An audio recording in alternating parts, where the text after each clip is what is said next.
So, Bordertown, New Jersey. This is part of your house. Yeah. It's ancient. When was it built, Alesha? 1837 about. Okay, Yeah. cool. And you guys lived there since? Since my parents bought it, basically when I was born, so 30-something years ago. That's cool. 37 years ago now, yeah. All right, so we're going to follow you to your garden. Yeah, sure. My secret garden. Well, here's a good one. This is ironweed actually, which I just found out about. Oh, cool. So it's a flower, obviously, but it's also medicinal. The leaves are medicinal. So I've been learning more about this. I want to try to dry some of this stuff out, maybe make something for the winter. It's beautiful. Yeah, and they're pretty too. The Yes. flowers are so pretty. This is hibiscus, but the flowers they've bloomed and I'm making stuff out of them. But they keep coming. They keep coming up. So this is also medicinal. This is also really good for feminine health, for cramps if you have really bad cramps. And it just tastes good. But it's not good if you're pregnant though, right? It's not good if you're pregnant or if you're trying to get pregnant. Yeah. These are just hydrangeas. They just look pretty. They do. Okay. I might take some I with gotta me. trim some anyway. That's the other thing. The more you prune, the better. People are always like afraid to prune and like trim things, and it's like, no, it's actually really good and healthy for the tree. Yeah, I think that's definitely me and Desmond's thing that we're working on. Like when when to do it too. when to do it. And Yeah. we're more like we have a lot of herbs down there. Yeah. You know?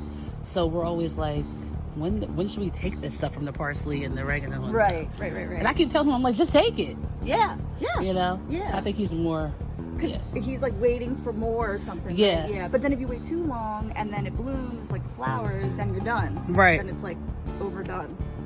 But then you could use those seeds for next year. That's exactly what happened to the parsley.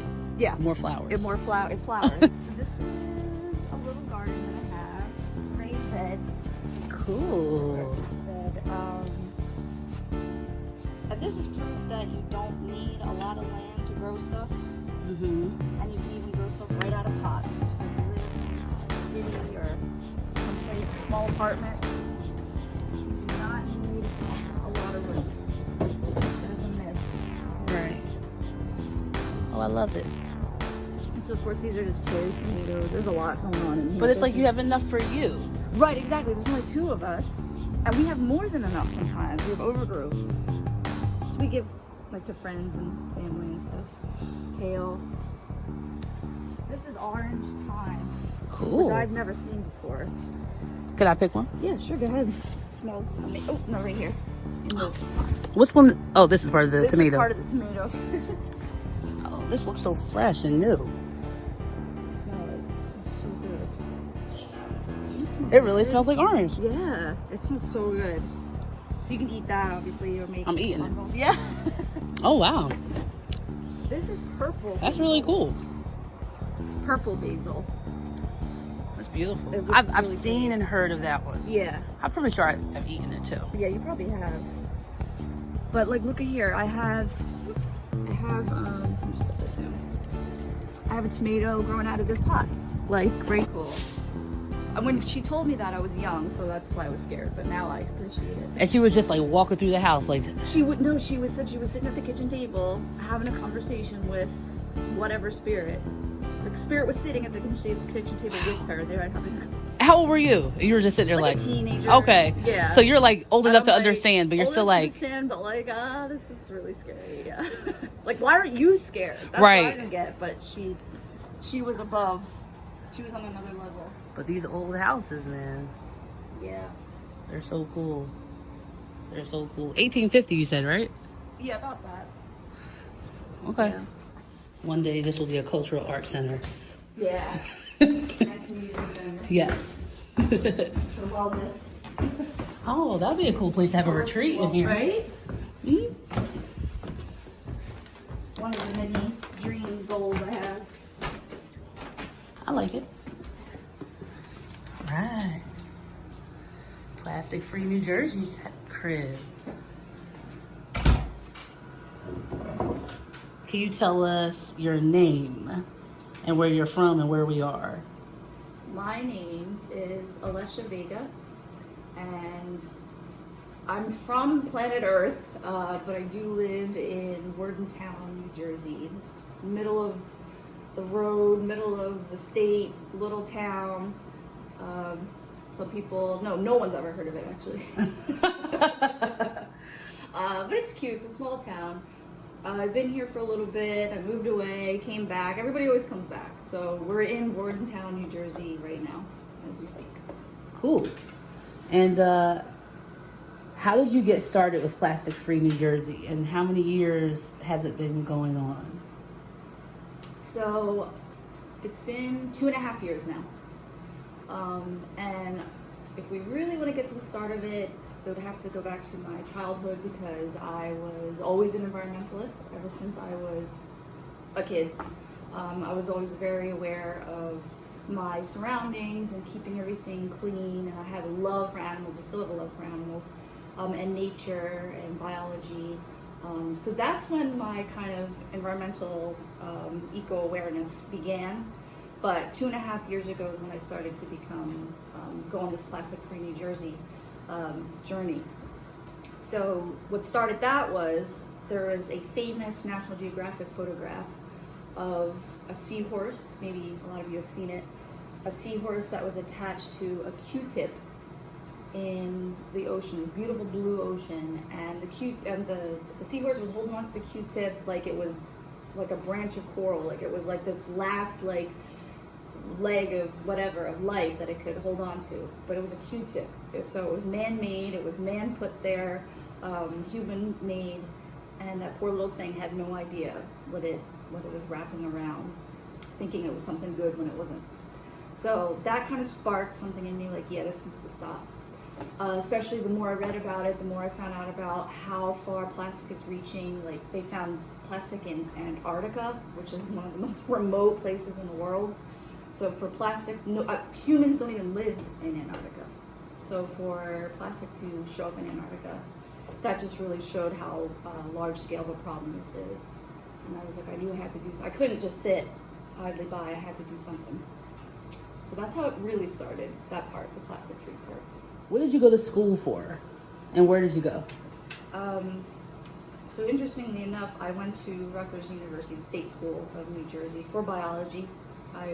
Because of my interest and love for science, I wanted to do pre-med, I wanted to do medicine, I wanted to be a doctor, I wanted to help people.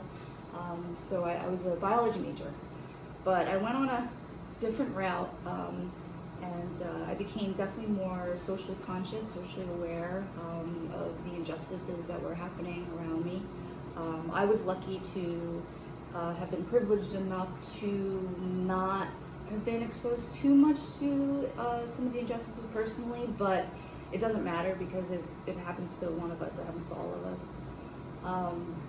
But I was just reading more. I was reading more. My dad was always involved with the labor unions, and he was a professor actually of labor history, and an activist and an expert. So I learned a lot from him. So I went a different route. I didn't become the doctor like everybody was hoping I would be, but I became a healer in my own way. And then I got my master's degree actually in public policy from another university in New Jersey, Monmouth University. And that was really helpful as far as understanding how the system in this country works, all the policies and the laws and the justice system that really is not just at all. So yeah, so that's my educational background. That's dope. I don't even know if I knew about the Monmouth one. Yeah, I got my master's from there. And I didn't know that you wanted to be a doctor. Yep. What type of doctor? An MD, like a regular, just a like a, what are they called now? General practitioner. Yeah. Yeah. Just like to see for everything. Okay. And like around that time, is that when you started like being interested in different like environmental projects? Like, were there other projects that you were involved in before Plastic Free New Jersey? Yeah. So after I got my master's in public policy, I went that more social justice route and in civic engagement and civil service. So I did an AmeriCorps term, which is like the Peace Corps, but for the United States, just right actually in Trenton, New Jersey, not far. So I served there at the Trenton Area Soup Kitchen. So then that developed my knowledge as far as my community and the impact that I could have on my community and how to work together as a community and the effects that can have in people's lives in a positive way, to work outside of the system that is not serving us. And then after that, I went to, I got a job at the Peace Coalition, the Coalition for Peace Action actually is the name, which is part of the larger national peace action in the United States. So that was very peace oriented. So at the Coalition for Peace Action, so this was like 2014, about 6 years ago. I mean, climate change, we all knew that it was happening for a long time. Maybe the Republicans didn't know or they were denying it, but we knew that climate change was going to have a huge impact in global warming on our planet and our people. So the connection was being made between war and social justice and environmental justice and climate change. So those things merged at the Coalition for Peace Action. And I started a campaign I co-founded a campaign, I'm gonna say just me because it was a team effort, but I co-founded a campaign called No Wars, No Warming. So that connected climate change, global warming, and peace and justice issues. So, I mean, the US military is one of the highest emitters of carbon dioxide with all the tanks and all the equipment, nuclear warheads, nuclear bombs. I mean, these things are so dangerous, not only for our lives, but for the planet as far as there's no place to store them, you know, the waste. So there's a lot of connections. Bottom line is there was a lot of connections between war and peace issues and environmental issues and social justice issues. Climate change, there was the first climate refugees in Louisiana. Climate refugees, so people that had to leave because of natural disasters that were anthropogenic. Climate change caused natural disasters. So these people had to be removed from their homes because of this. That had never happened before, not in the United States at least, and not while we've been alive. But it's been happening all over the world. So even in Syria, you know, people had to, there's been civil unrest in Syria for years now, and because people moving out of the deserts because there's droughts, there's no food, there's no water. So then they're clashing with others, and then civil unrest, and obviously the government, there's also, they're not helping. So I was able to make these connections while at the Coalition for Peace Action, starting this campaign. We led the peace contingent at the climate march, the March for a Clean Energy Revolution, and this was on the eve of the Democratic National Convention in 2016 in Philadelphia. Over 400,000 people were at that march. And we also did another march prior to that in the People's Climate March, the first ever People's Climate March. That was I think that was 2014, and that was in New York City. And again, hundreds of thousands of people showing up.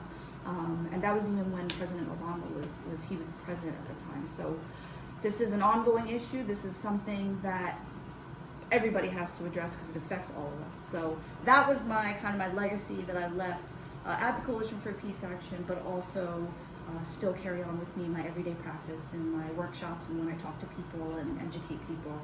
But I am still connected with the peace movement because it's all connected. So. Damn. Yeah. That's badass. What was the first little change that you made that triggered like other changes, like to go plastic free? When was the time that, so I'm sitting here listening to all of your environmental efforts, connecting the dots with poverty, war, climate change, how it affects all of us is really like a global epidemic. Mm-hmm. But what was the thing that you did, like, this is the first thing I'm going to do to like cut out plastic, or what triggered like that moment that like I need to like not do this anymore? Yeah. Well, again, seeing photographs, pictures are worth 1,000 words, and God bless all the amazing photographers out there, the environmental photographers, National Geographic, and all these great environmental efforts, and online as well as magazines. But it was really seeing it with my own eyes, just seeing, I'm sure a lot of people saw the video on social media of the turtle with the straw. stuck in the nose of the turtle and they have to pull it out and the blood. I mean, it's horrible. And I think that it just goes back to that could have been avoided. That animal had nothing, to do with that straw being in its nose, that this was all human caused. Once again, this is human caused. This is, and it's not an individual human being. This is a systematic thing, right? So this is capitalism. This is a larger scale human thing. Because I don't like when we, say like, okay, you have to stop asking for straws, or you have to deny straws, you have to choose to refuse plastic. Yeah, please do that. Like on an individual level, I want people to do that. But we really have to stop it at the source. And I know that a lot of large environmental organizations, like Greenpeace is a really good one, that they have so many campaigns and petitions and lawsuits going on for stopping at the source. So all these large corporations that could be using, and I hate to say alternatives to plastic, because it shouldn't be alternatives, it should be the main product. We don't need plastic. There's so many things that we're talking about, hemp, silicone, there's other natural materials that these things can be made out of. They're not producing water or juice or soda, they're producing plastic.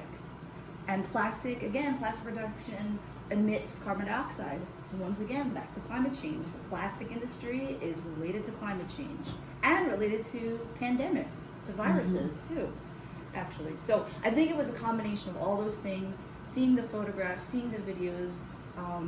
Social media sometimes can be really bad for mental health, but it also can be an eye-opener, and it's a free platform to spread information. So social media used in a good way really helped me see what the hell was going on and what I needed to do. So I started in my bathroom, and then I moved to my kitchen, and so I kind of like did it like room by room. Cool. By room, yeah. So I got rid of the toothbrush. Was actually the first. I didn't just throw away my plastic toothbrush, but I used it. Until that's the other thing. You don't want to just go home and throw out all your stuff. And no. I think that's the misconception. That's the misconception, right? You want to use what you have, because if you just throw out all your plastic stuff and buy new stuff, then that's just wasteful right there. So yeah, even if it's plastic, use it. Use it until it dies. So I used my plastic toothbrush until I could no longer use it. I still have it, and I use it to clean, find places in the bathroom and stuff. And then I got a bamboo toothbrush, and on and on and on. Started making my own toothpaste, and then I started making my own products, my own cleaning products. So I just worked my way room to room. Yeah, this is a pine cleaner with vinegar, pure distilled white vinegar, and pine needles, and that's it. I got a pine tree in my backyard. Use what you got. Use what you have. That is my number one rule and my number one tip for going plastic free. Use what you have. Wow. First. Okay. How did you encourage this lifestyle on your loved ones? And how did they take to it? Do they take well to it? Have they made changes? Has it started household wars? A little bit of everything. All the above. All the above. Well, my partner, my fiance now, actually, he thought I was getting a little nuts with it, a little neurotic. He was like, "This is crazy, like you're going overboard, you're going too far with this." And I was like, "Am I though? Because just look around, right. Like there's plastic everywhere. I'm actually making a lot of sense." Right. So at first he just didn't understand it, and I think that's what a lot of it is. People just don't, understand. I was very patient, and I tried to explain to him why I was doing it. I would show him information, give him information, send him articles, send him pictures. And he understood, and thank goodness I have an understanding partner, and he got it. So he's not 100%, he's not plastic free, but by default, living together with me, he is. Mm-hmm. If that makes any sense. But his own personal products, he buys his own personal stuff, but he's gone more natural, I've noticed, without me pushing him. So I think just being around me has kind of influenced him in a good way. I hope. I don't force him. I don't tell him, don't buy that, or But I think just being around me, he's slowly transitioning at his own pace. Mm-hmm. At his own pace, when he's comfortable. Because the last thing you want to do is guilt somebody, or make them feel bad about themselves or what their decisions are. We don't, or blame people. You don't want to do that. You just want to encourage them and educate them. My mom still, she gets me stuff that's in plastic, and I try to tell her, please, Mom, no, no. You know, gently, I tell her why, and so I think with certain people, it's a little harder, more difficult. But again, it's just that matter of, you know, not blaming them, not putting them down, just kind of educating as to why. It's nothing personal, right? It has nothing to do. It's about the planet. It's not about me. It's about the planet. Mm-hmm. And I hope I've encouraged people with my Plastic Free New Jersey Instagram page. My followers have grown. I get a lot of nice comments and great questions. So I have a feeling that's had some good impact in the community. So Definitely. I think it's definitely impacted me as your friend. Oh, good. I'm so happy to hear that. I'm always... Yeah. But maybe a little more conscious. Like so much more conscious. Thinking before buying that whatever. Yeah. Yeah. Or like if we do have plastic, I'll reuse it until I can't, or right. You know. Right. And, exactly. Instead of that throwaway culture, just like, okay, because throwaway doesn't exist. Like it has to go somewhere. Like there's no such thing as thrown away. Right. It has to go somewhere. How many years does it take a toothbrush to break down, Alessia? 450 years. Just one toothbrush. Just one toothbrush. Or, I mean, depends. Sometimes it never breaks down. Depends on what the plastic it's made of. So there's all different types of plastic.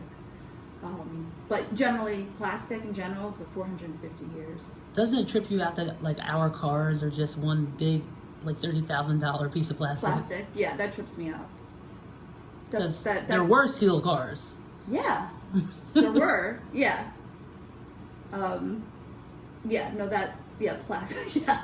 But then, okay, so there was a point that somebody made, a zero waste person that I follow on Instagram. So I'm not zero waste, but I'm plastic free. I borderline zero waste because I'm getting there. But she made a good point that there are some plastic that we need. Mm-hmm. Like that there's good plastic, right? So like you mentioned that cars are made of plastic, but they're made that way so for accident purposes, like it's safer that they're made of plastic instead of the steel, so just like if you get into a car accident or whatever. So there are some ventilators, right? Ventilator machines are made out of plastic. So there's some good use for plastic for sure. You know, we're talking about single-use plastic. We're talking about stuff that we can eliminate, stuff that shouldn't be produced, like plastic water bottles, soda bottles, things like that. And those things like get into the ocean. And I definitely feel like, you know, like car waste or even like hospital waste that is like made out of a lot of plastic. At least there's like a way to dispose of them. They have their own like mechanisms. Yeah, they do.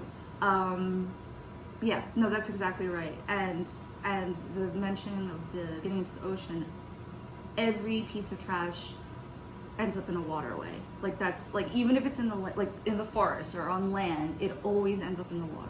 That's just how. Because that's just how it is. I mean, wind carries it, whatever it might be, but it always ends up in our waterways, no matter what. Mm-hmm. Have you influenced any other close friends that you know now are plastic free or getting there? Yeah, I have a few friends and family members, and it's funny, it's cute because they'll be like, look, like they'll show me like, look, I'm not using plastic, look, I have this. Or I did that. You know what's cute though? They'll say, I did this for you, and I'm like, I'm flattered you did it for me, but don't do it for me. Do it for the planet. Right. Exactly. Yeah. So no, I've had friends come up to me and say, you know, you influenced me to do this. Use what I have, reuse, like what you said, reuse everything that I have, not just go out and buy all this like biodegradable, compostable stuff. But so that's really nice, and it encourages me to keep going. Because, you know, I don't know who said this, but whoever said one person can't make a difference never tried. Yeah. Right. So we all can really do. We have one person. Look at Greta Thunberg, that little girl. I know. I mean, she was doing her climate strike every Friday by herself. Right. Taking off from school, and look what that came. And from one person, from one little girl. She was like a preteen at the time. She's so you never know. You never know who's listening. You never know who's watching. So in New Jersey, people recycle, but is recycling enough?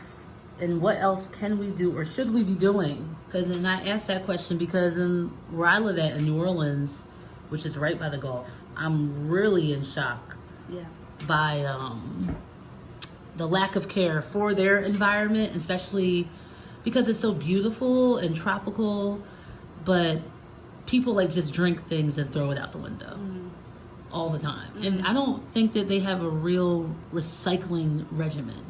Yeah. And nobody in the French Quarter is recycling those bottles. They all get thrown away.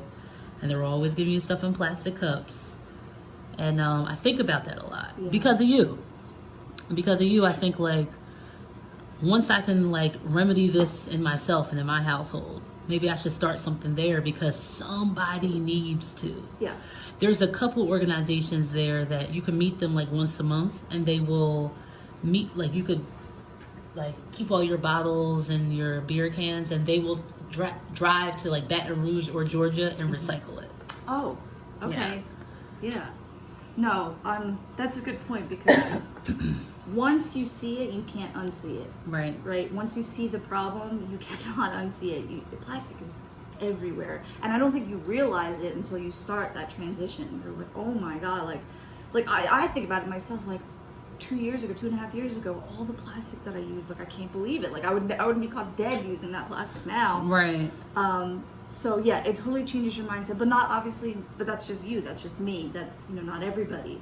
That's why we're doing this, that's why we're educating people. So as far as the recycling systems, it definitely differs from state to state, from county to county, from municipality to municipality.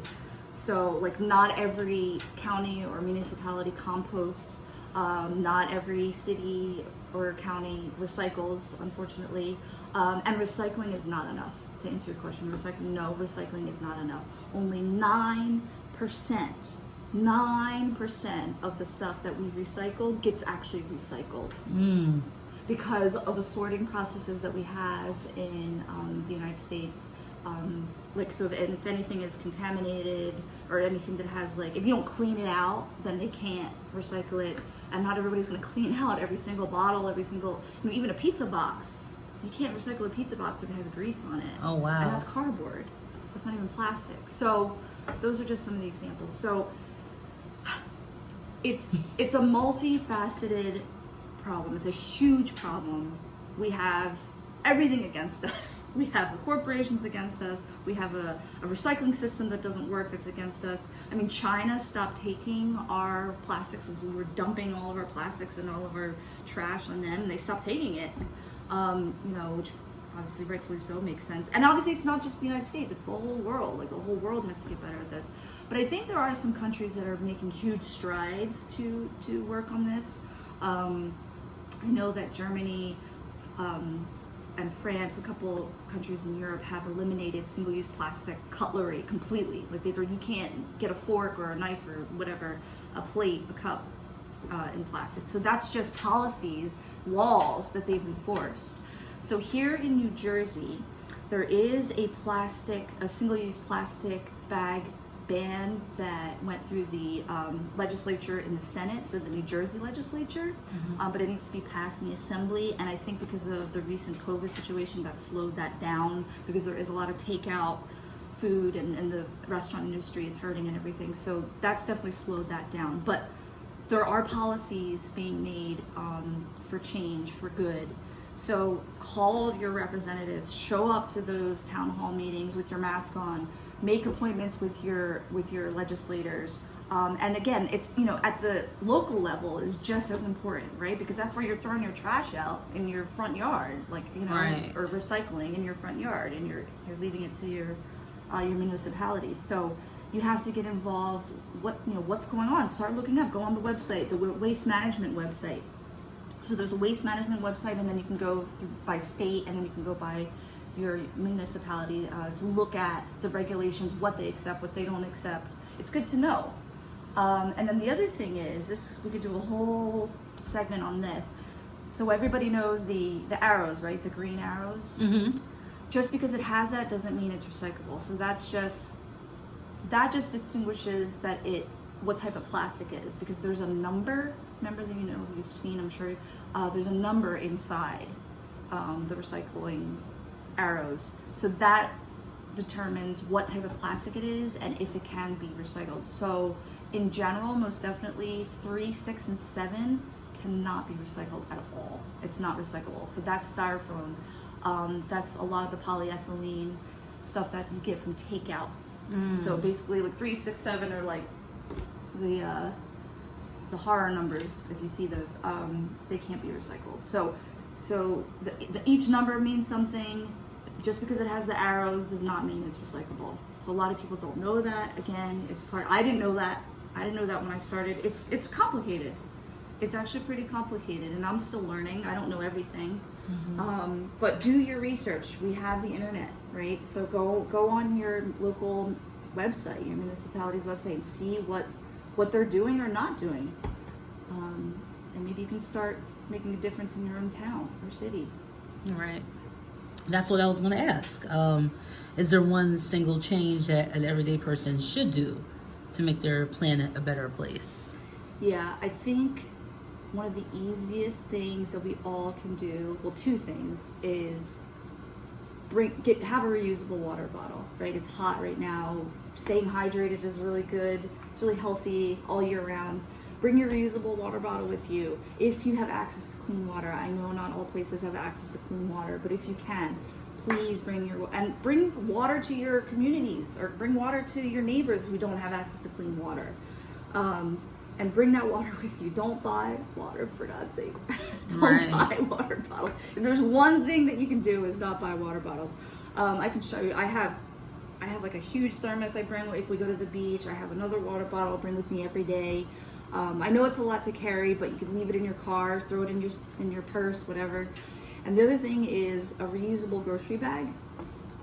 That you don't even have to buy one. You can make one out of an old T-shirt. You can use an old pillowcase. So I know during COVID, some places aren't accepting you to bring in your own reusable bags, but if there are grocery stores that you go to that will not allow you to do that, just wait to bag your groceries when you get to your car, and just bring your bags with you. So that's definitely one thing. And obviously follow the policies of your local grocery store. But experts say that the virus doesn't last on the surfaces of the bags. It's actually cleaner to bring your own reusable bags and use the bags that the grocery store has that have been sitting there and exposed to a lot of different germs. So those 2 things everybody can do, and that eliminates 2 single-use items from your life pretty easily. That's dope. Let's talk about sustainability. Yeah. What exactly does that mean? Yeah, that's a good question. I think about that all the time, actually. I think sustainability can be a philosophy. For me, it is. I think it is a philosophy. It's a science. It's a practice. It's a way of life. It's policy-oriented. It can be a systematic entity, and also, again, it could be something just personal to you, and it's, how you view things, how you live your life, or how you choose to live your life. But maybe more so, I want to talk about it for like young people, like for kids. I think that sustainability is a new word now. It's like a new spelling bee word that people are going to have to know and identify and either want to or not be a part of. And like, how can young people, because that's really what it is. Like when I remember growing up, everybody's like, the children are our future, and I kept thinking like, how am I somebody's future? But it's like, I look at these young people now and I'm like, wow, they're pretty badass, and like, yeah, they have so much information. But what can we do, like for those inner city kids, that maybe they're turned on a little bit to like Earth Day or something like that? But what can they do to keep making themselves sustainable? Yeah, no, that's a great question, and it's interesting because my day job, I do work with the youth and community youth, and we talk about this stuff. And it's interesting because I think they think sustainably, without even knowing the word, maybe. Because you'd be surprised, like young kids, they love the planet. They want to keep the planet clean. They don't want their planet destroyed because, like you said, this is their future. They don't want to see the earth fall and crumble and the apocalypse before their eyes and the sun burn us all away. They don't want that. Obviously, this is their future, and a lot of kids are scared. rightfully so. And so I've had conversations with many kids, with many youth in urban communities, suburbs, all, you know, from all walks of life. And there's a common thread. They do care about the planet. They do care about the earth. They might not know what to do. They might not know how to approach it. But it's funny, when I have conversations with them, when I try to educate them on microplastics and what that is, what are microplastics, how are they in the ocean, how did they get to the ocean? There's plastic inside fish. Like, oh my God, when you show a child a picture of a fish cut open and all these microplastics inside, like, again, picture is worth 1,000 words. They will go back and tell their parents or grandparents, whoever their guardian is, about that. Right. You better believe it, they will. Yeah. And that's where it starts, right? So I've done family science nights, we called, when we were able to do in person in New Brunswick, New Jersey, so New York Rutgers University, family sciences, and we did marine night. So we talked about microplastics. We talked about, and we had a lot of New Brunswick, because it has a huge Hispanic community. So there was a lot of Hispanic families that came.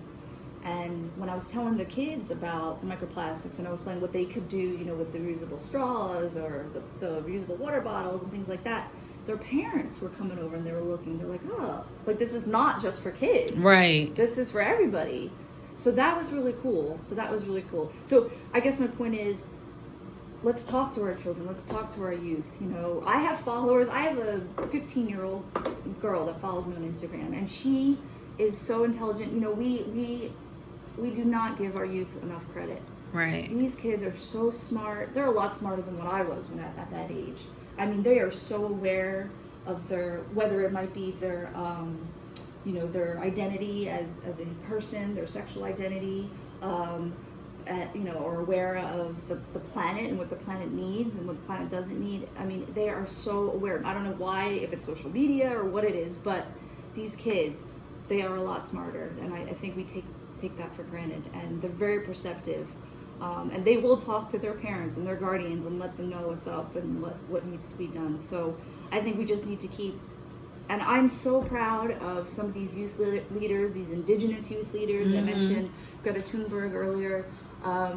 So many indigenous people, obviously, especially in the United States, they are so in tune with the land, with nature, and they've understood for thousands of years how important it is that we need to take care of our earth, our animals, because if you study science, if you remember science, the food web, it's all connected. You take one thing out of the food web, it's complete chaos. So I think we just need to keep talking. We need to keep having these difficult conversations with every age, from the youth to older folks. Okay. And follow me on Instagram. Please do, at Plastic Free New Jersey. I'd love to speak to you. I'd love to hear your ideas. Maybe there's something I missed or something I can learn from you. Because I love to hear from people. They educate me as well. I'm still learning. I'm definitely going to put her IG right down there somewhere.